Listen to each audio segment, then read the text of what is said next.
for the club up.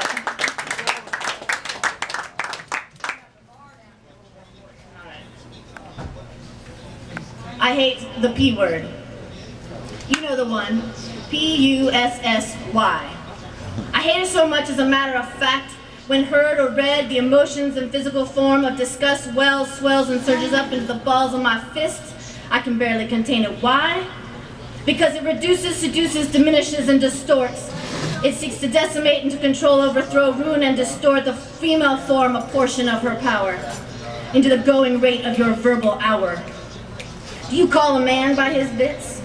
Do you get props and rises for diminishing his shit? No. Men and women use the word equally as much, negating her function to a disembodied word of destruction, to reduce her to it, as in make it drip. Reach out and slap that shit, hit it, bend it, pull out your fraction and divide it, then use it to emasculate, abbreviate, and tear down another soul in masculine form through the insinuation that in this tirade man would see it as a degrade, as if being called a girl in any capacity is something to be horrible and unworthy of anyone. Don't you see what has been done? Don't you see the abuse? And don't give me that excuse that respect surrounds it when you use it. That's bullshit. So let me set the record straight. I insert any word here, like a girl. Everything I do is like a girl because I am a girl. And what I have done and what I'm going to do will what? Be like a girl. I've seen the world gone from west to east coast hitting it, speaking a number of languages. I've hiked to the top of 2,446 steps of God and made it. Dreamed dreams, seen them sprout, blossom, and be fragrant. Caught home base and made them hate it. Shake and step into the plate because I owned it. Skied down mountains in a blaze, tripping up to gold on my way down as an Olympic. Painted, sculpted, met CEOs and queens, carried shrines of God on my shoulders. In the rain, mastered the arts, visualized my degree. Set my spit on fire, sank giants to their knees, and the list goes on, the conquest of my world. But guess what? I did it like a girl. So the next time you utter the word I will not mention or seek to degrade a person by gender, I suggest you think twice what your words mean, and to this end think of your mother, your wife, your child, or your girlfriend. Would you diminish her for a moment in this spotlight? Instead, remember the truth and let it unfurl. There is power and strength in being a girl. Woo! Woo! Yeah! You my girl, Blue!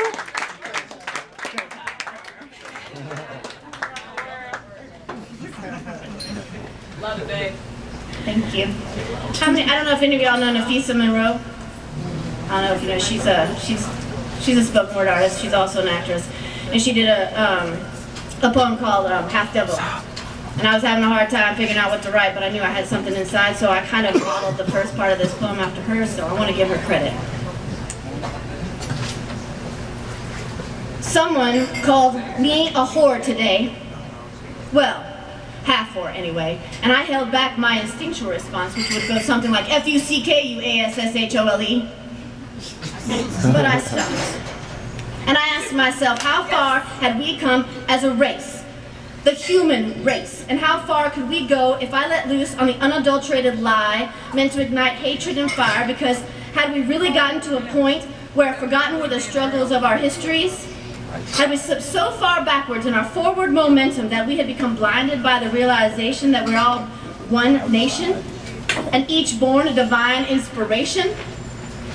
That we are all allowed to air our frustrations with freedom and not fear because someone called me a whore today. Well, half whore anyway. And I have to ask myself, is this a contribution to life I want to savor? Did it matter that the words held the lashing of pain and the whip of confusion and the sentiment of lost pride? So much so that in calling my mom a whore and my father a broken rubber, he called God himself a mistake? What was that what I wanted to perpetuate? This anger just crying out for love in its absence? So what did it matter to me that one man thought the past he could see? And I realized he is just a reflection of all of you and me and humanity, struggling to find place and meaning in a world so filled with gray, the lines of unique were becoming the enemy. And you see, someone called me a whore today. Well, half whore anyway, and I had to make a choice to give anger or redemption a voice.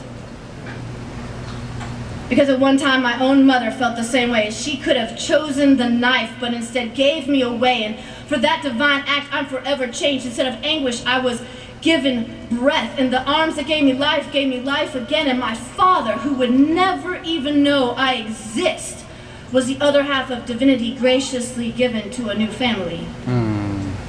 So when someone called me a whore today, lashed out with every flavor of anger in an effort to control my reaction, I found strange fruit my addiction and made the decision I would be grateful because God made this mistake out of a mistake to be the cure for those who could not create. And in that I may be a whore to some, but to me and the mother who raised me, I'm a reflection of divinity and exactly who I should be. Yeah.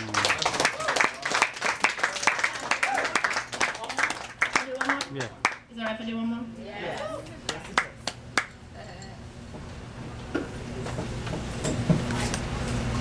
It's a new one I have not read out loud, so I thought I'd do it for y'all. Carving board. I am not your carving board. I am not your carving board. I'm not the place to hold your hatred when its dull edge needs to feel souls bleed. No, I am not your carving board. I am not your punching bag. I am not your punching bag. I am not skin holding your worthlessness when its frayed image needs to feel like it has knuckled teeth. No, I am not your punching bag. I am not your garbage bin. I am not your garbage bin. I'm not the bone structure waiting for the derogatory spit you spew when language has your fill. No, I am not your garbage bin. I am not your sale, I'm not your deal, I'm not your breakup, slide down, lay back and unfeel while you thrill. I am not your undo, your untrue, your reason to forget. I am not your sin, your stick up, fed up, get lucky, dirty clothespins. I am holding the laundry, refusing to dry out, refusing to hang out to dry. Neither I am your false pride. I am not your shadow lying, your peeping eye prying, your dogma flaunting, hatred signing, standing on the corner mocking mourners. I am not your breaking, not your entering, not your black and blue swinging. No, no, no, I am courage, though you strike me. I am bravery, though you cut. I am authentic, though you disparage. I am me, though you think not. So no, I am not your cutting board. All right.